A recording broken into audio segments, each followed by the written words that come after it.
تعالوا نسوي أطيب سندويشات عائلية، حجم عائلي كبير وبأقل تكلفة. يلا ننتقل للمكونات.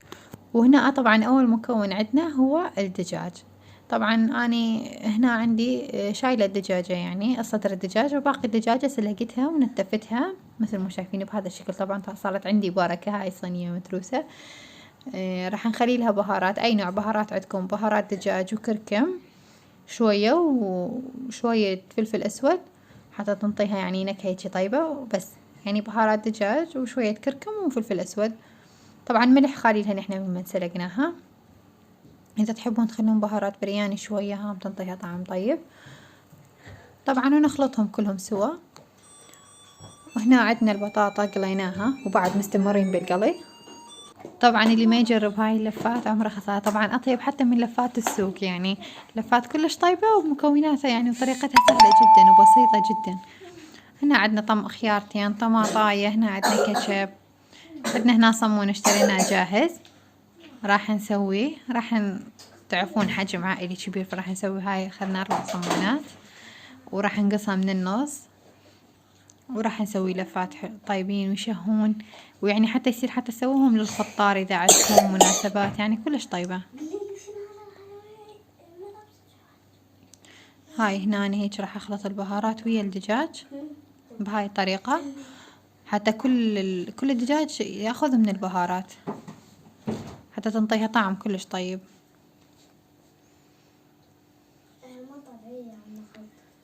طبعا هسه انتقلنا لمرحلة الصمون. أنا قصيتهم من النص وفتحتهم، وهسه راح نبدي نحشيهم. وهنا ضربنا الخيار شرائح رفاع والطماطم. طبعا راح نخلي كاتشب هيجي بالصمونة، ندهن الصمونة بالكاتشب. طبعا تعطيها طعم كلش طيب. جربوها أبد ما تندمون. يعني هاي طريقة سهلة جدا وبسيطة، يعني بساعة زمان انتم مخلصين اللفات ومسوين أطيب لفات وأطيب عشاء للبيت. يعني بشغلات بس يعني ما أعرف شو أقول لكم، بس يعني كلش طيبين. يعني كل أسبوع مرات أسوي منهم، لأن يعني طيبين ومكان ما أروح أشتري من السوق غاليات. طبعا لا، هنا بالبيت أحشيهم حشي زين وطيبات يعني يصيرون، وبيدنا مسوينهم نظيفات وطيبات. طبعا شايفين شلون أنا عندي خليت دجاج. طبعا ما خليت شوية بيها، يعني كمية زينة كثيرة يعني بيه باللفات. طبعا كفتني وزايد. وهنا خلينا خيار،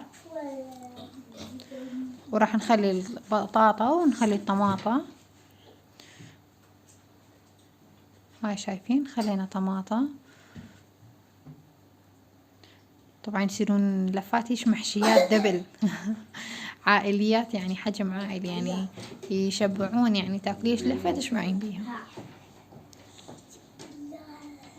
شايفين ما شاء الله شلون ترسناها.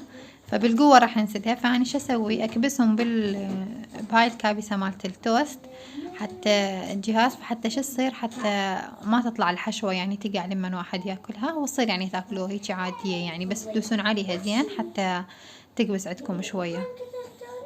هسه أنا راح أحشيهم كلهم وأخليهم هيك بالماعون.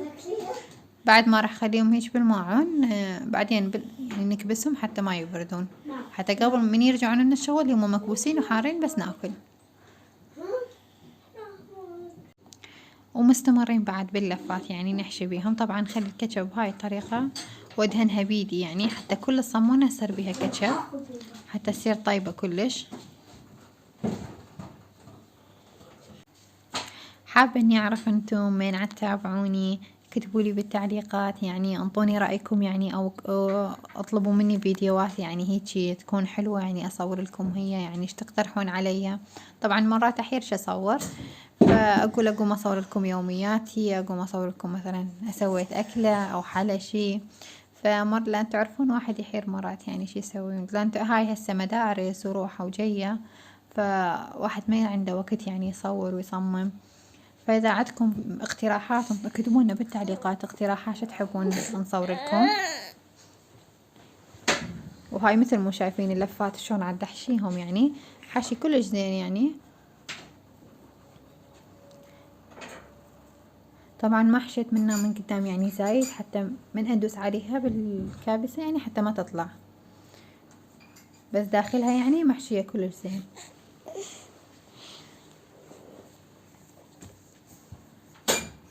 هاي ما شاء الله يعني صارت بركة.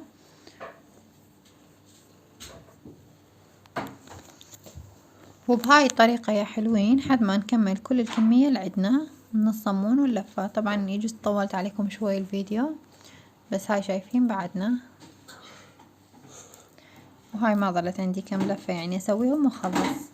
هاي شوفوا خلصت الحشي اللفات كلهم. طبعا هنا ظلت عندنا بعد ما كفت مثل ما شايفين هسه، لان عندنا الماعون كبير يعني فما كفت، خليته بصحن لي غادي. وهنا بقت عندنا هاي الحشوة من الدجاج، وانتو شفتوا يعني انا شلون حشيتهم. وهسه ننتقل للكابسة مالت التوست. طبعا انا شغلتها، وهنا عندنا زبد راح نخلي لها زبد خليت لها بيها، وراح نخلي اللفات ونخلي زبد من فوق